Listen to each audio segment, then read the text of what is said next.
Hey there, Pisces. How you doing? So this is the forecast from full moon to new moon, from the full moon in Scorpio on the 12th of May, right the way through to the new moon in Gemini on the 27th of May. So it's 2 weeks, a 2-week forecast for you. Now, I don't know if you are a Pisces sun or if you've got Pisces ascendant, but I think you'll find this useful, whichever way you're looking at it. And of course, if you have your sun or ascendant in another sign, feel free to watch that as well. But what I'm going to be going through in this shortish video is really pacing you through some of the main aspects, the core aspects for this 2-week period to help you understand and unravel what might be going on for you.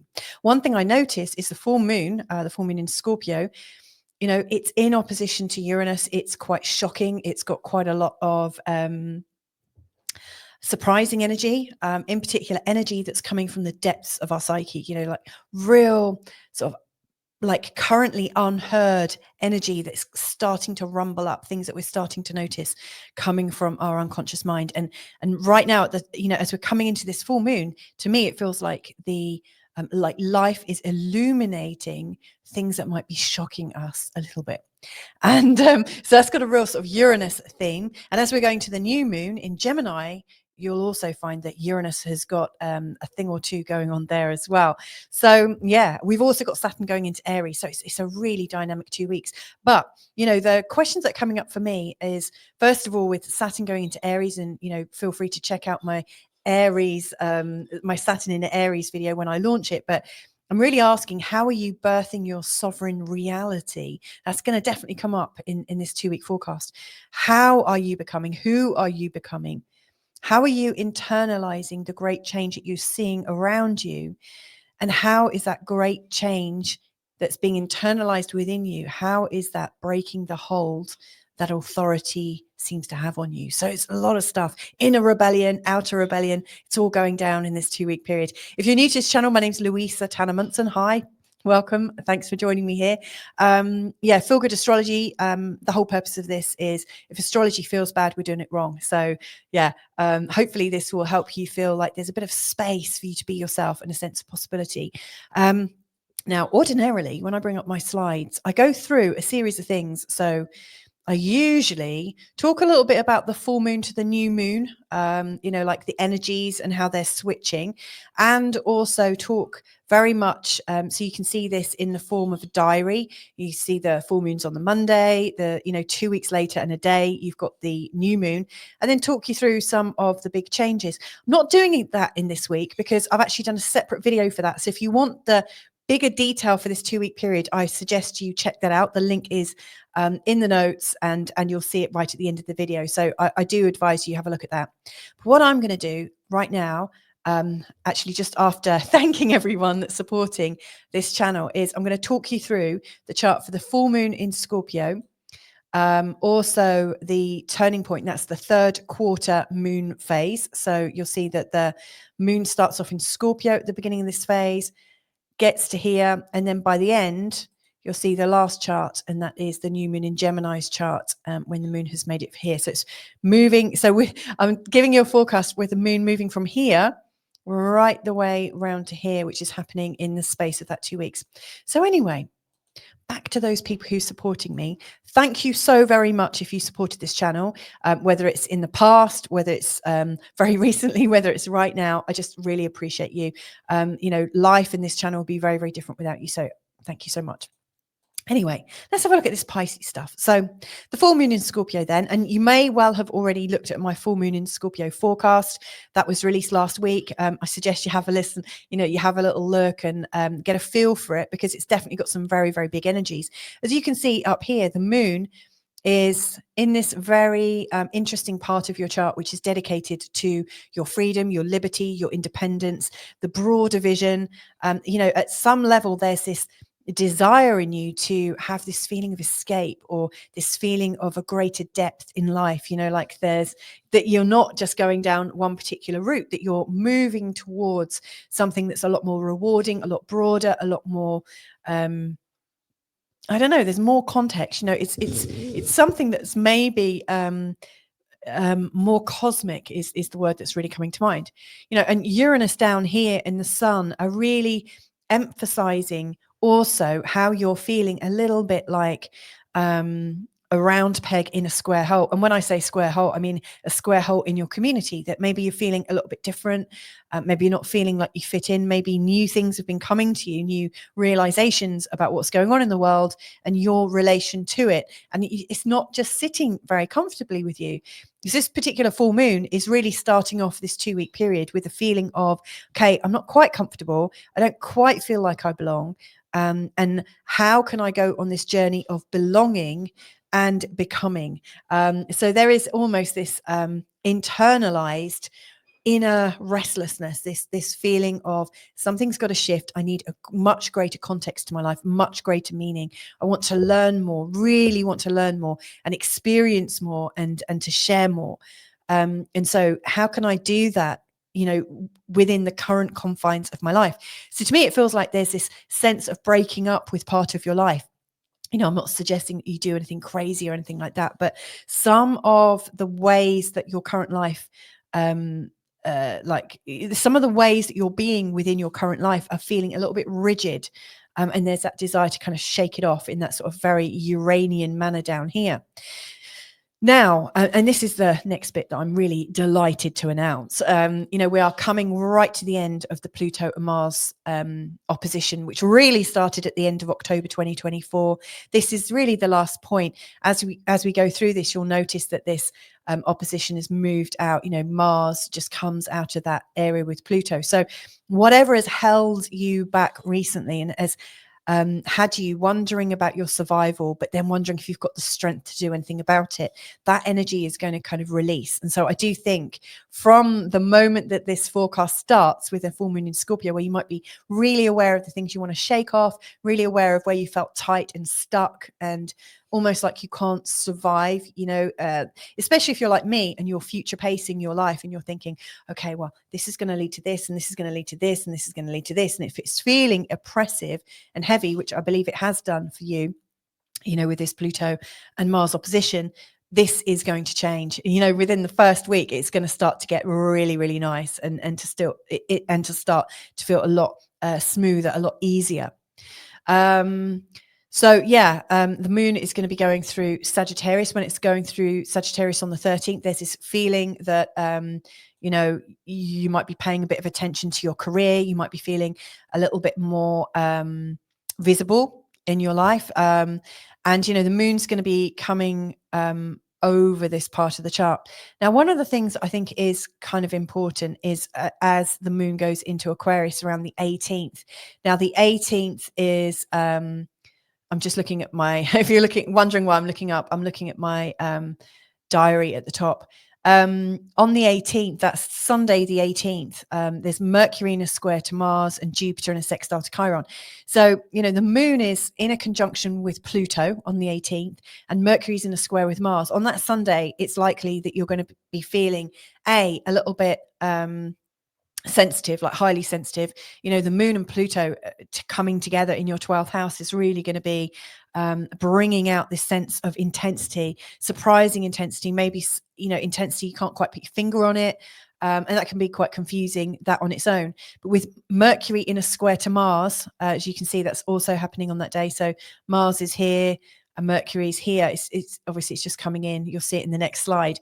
But this Mercury Mars square is likely to bring up a feeling of, how can I communicate in my local environment with the kind of intensity, the moon and Pluto, the intensity that I know is true, the intuition, the intense intuitive energy that I've got. How can I really be myself in my community, and how can that work on a day-to-day level? Mars is in this very sort of active working role here. So you're really wanting things to be practical and yet feeling the intense intuition, the intense maybe longing for a deeper connection. So I do think that's likely to feel a little sensitive. And then as the moon goes into Pisces on that particular day, the 20th, that's Monday the 20th, this is actually our midpoint. Here we are. So the moon is is going into Pisces. Also on that day, the sun is going into Gemini. Now this is going to be interesting. These guys are in a square. It's only temporary, but the moon is coming into your first house. To me, that's an indication that you're really allowing your vulnerability to come out. You're almost breaking down the barriers around you. This is a time when you're really quite open. And then with the sun coming into the sign of Gemini, there's this sense of real honest openness. The sun is really showing an indication of wanting to be kind of slightly quiet, slightly around situations that you really know, people that you know, and to feel kind of homely. So to me, I really see around the 20th, which is Tuesday, the 20th of May, you're in quite a homely, open, communicative mood, especially with the sun going into Gemini. I really see that conversations at home are likely to really kind of spring forth, which is kind of fun. And then as the moon goes through the sign of Pisces, this is going to be bringing up maybe a lot of tenderness, and maybe, where you've been hiding things, where you've been hiding a little bit about yourself, it's going to come forwards. Now, the sun is in this really great sextile with Saturn at that time, and this is, I would say, quite a business-like stage in this particular week ahead, from the 20th of May right the way through to the 24th. One of the things I really like about this is we've got, and I'm looking up again, but we've got this sun in a sextile to Saturn.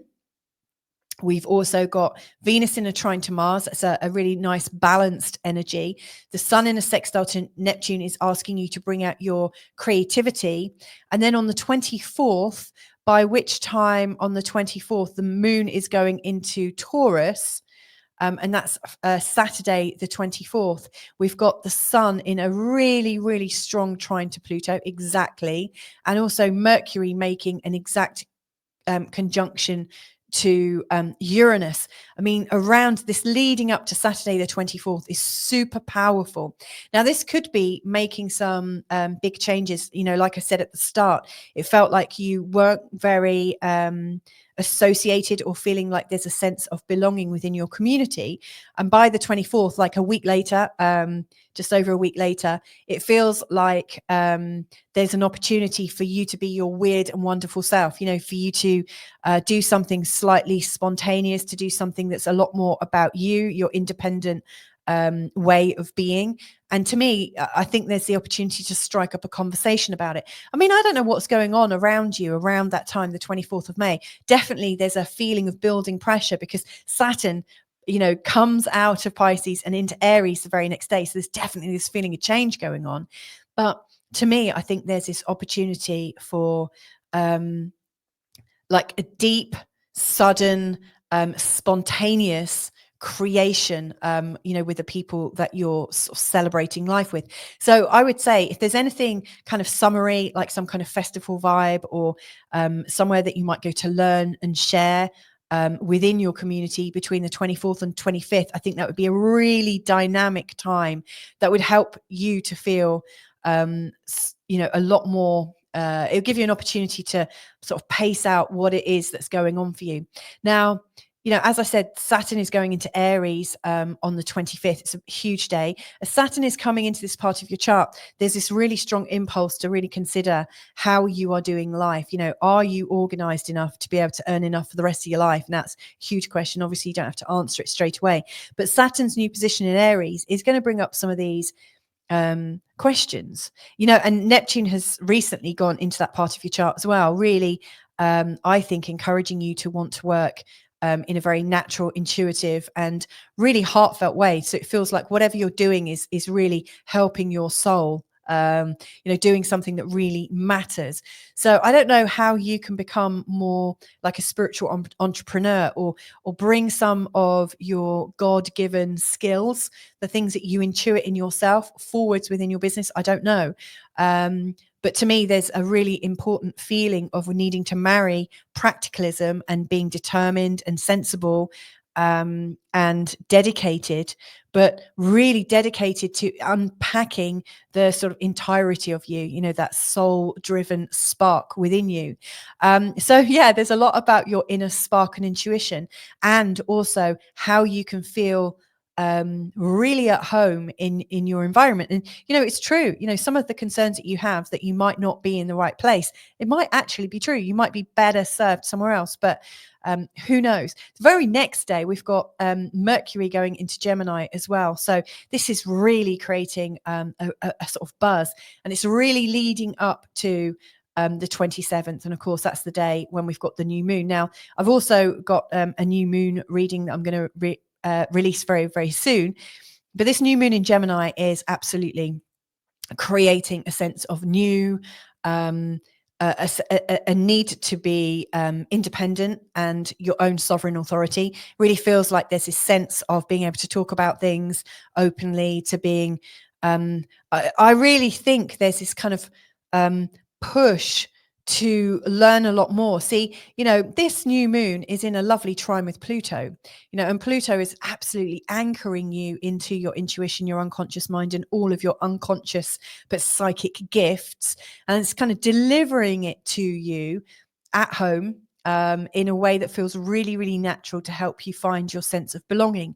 Now, this new moon in Gemini is, I think, opening you up to great potential at home, to have a new start of where you belong. And that is really taking me back to the first question that I asked. This is a time of how you understand where you belong and who you are becoming. And of course, who you are becoming is going to determine where you belong. So I think becoming and belonging are going to be the two key words for you over this next 2 weeks. Couple of pointers that I would like to leave you with is the change about feeling like you're not able to be your fully expanded self within your very tight community right now. Over the 2-week period, I think with the planetary movements and this sense of Saturn shifting into Aries, I think you're starting to realize that if you aren't going to be appreciated where you are, then it is time to move. So the question becomes, who am I? Really, truly, who am I? And so I think there is this lovely openness, a really surprising openness, where you'll be it's quite heady. There's a lot of real sort of sudden communication, sudden spontaneity, lots of clues coming up from the universe or God or life, or however you have it in your own head. But there's a lot coming out. And this is, I think, giving you everything that you need to get the sense of answering those questions, like, where do I need to be? This new moon, if you're looking for a change at home, for a feeling that there is something new that's possible, that you can create new roots for yourself, so if you feel a bit of an orphan, like you're wandering around, you don't know where you belong, there is this sense that you can create new roots for yourself. But maybe those roots aren't actually in a building, they're in the quality of your relationships. This new moon in Gemini is absolutely social. So maybe the question is, where can I have the best conversations? Where can I have the best learning? Where can I share the most? They might help to answer your question of what is right for you at home. So anyway, there's some thoughts for this particular 2-week period. So anyway, I hope that was helpful. Lots and lots of love to you. Have a great 2-week period, and catch you another time real soon. Bye for now.